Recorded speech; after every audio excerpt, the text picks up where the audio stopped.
He comes to us this evening from Towson State University, where he has been a professor of rhetoric and communication for 22 years. Here tonight to speak on John Hinckley, the insanity plea and rhetoric, is one of the most well-respected scholars in the field of communication. Please welcome Dr. Richard E. Vatz. Thank you very much. Thank you very much. I wanted to ask before we get started, so I'll just kind of know the kind of audience that I'm dealing with here. How many of you have ever heard of Thomas Szasz? Raise your hand if you've ever heard of Thomas Szasz.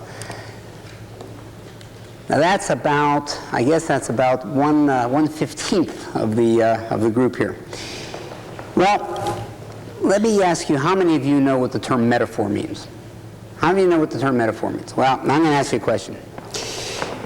I want you, this isn't going to be all interactive, but I want you to tell me what a metaphor is. Now, keep in mind that it will help a little bit if you give me an incorrect answer at first. So feel free to tell me what it is. Feel free to be wrong. What is a metaphor?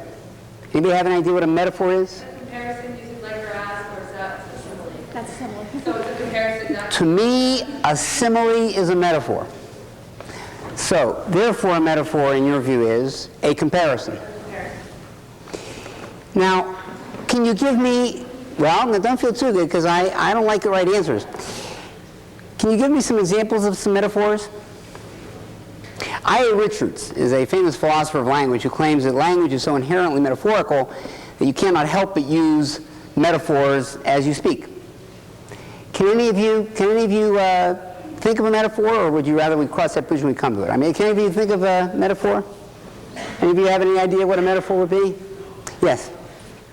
Clouds hung over the mountains like a southern sheriff's bell.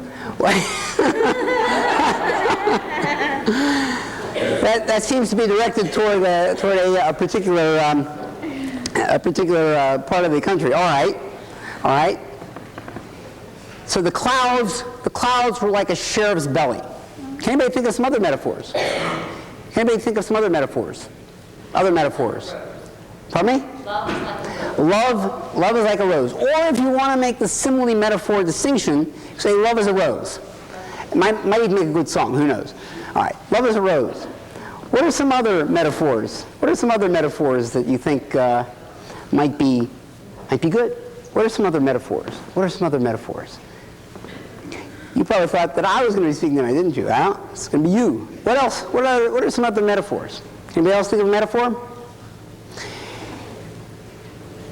Love is a rose. Clouds are a sheriff's belly. What do we know about metaphors? What do we know about? There's something that everybody knows about metaphors. There is one thing that everybody knows about metaphors. Can anybody tell me what it is? It's something that metaphors are not. Real. Metaphors are not? Real. Metaphors are not real. When you make metaphors real, you do something that begins with an L. Now, this gives you a lot of credit. Real is pretty good, but can you tell me the verb? What do you do with metaphors when you believe them to be real? You literalize them. When you believe a metaphor to be real, you literalize it. But we only literalize metaphors in humor. We do not literalize metaphors in real life.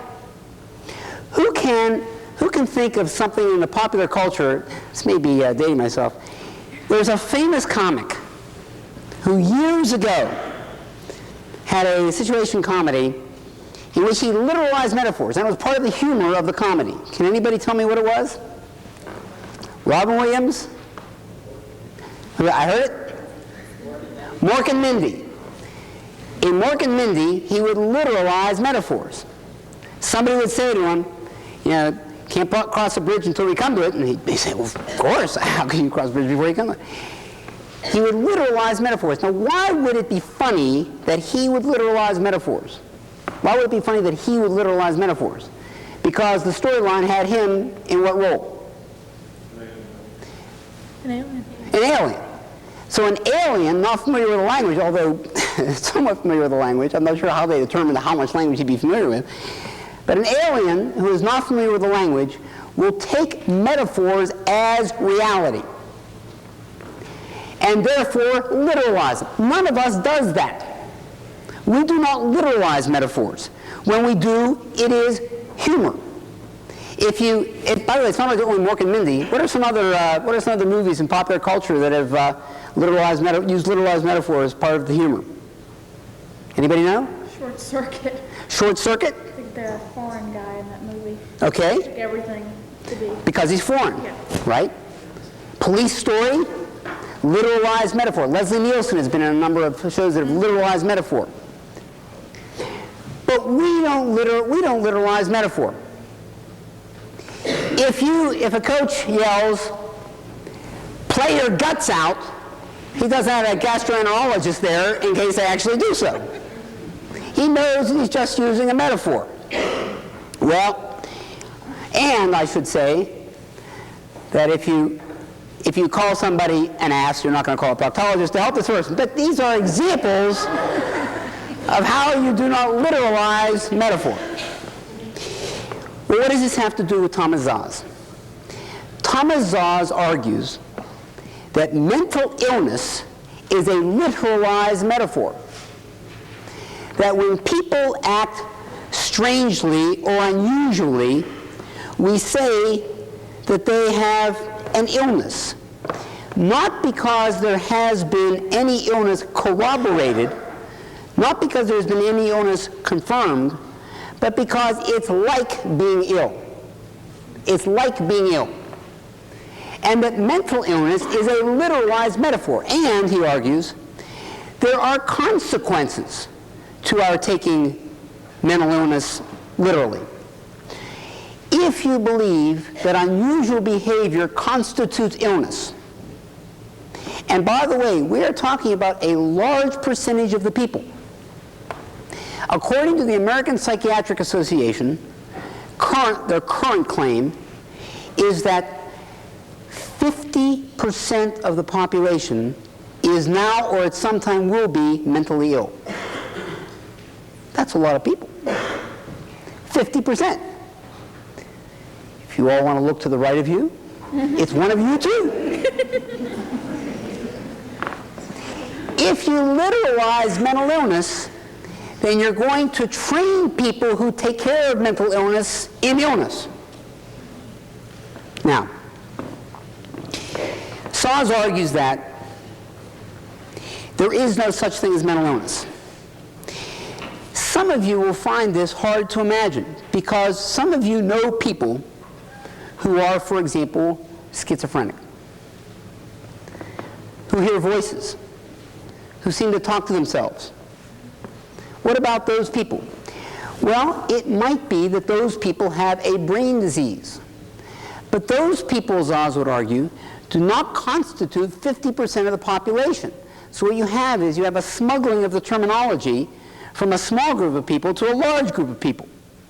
So what you do is you show as examples of mental illness people who are schizophrenic, and you say, therefore, there is mental illness, therefore, we can diagnose mental illness in the population, and by our estimations, upwards of 50% of the public will at some point in their lives be mentally ill. It used to be claimed that 10% of the population was mentally ill, or would be mentally ill. That then went up to 20 to 23%. That went up to over 25%. Now we're at 50%.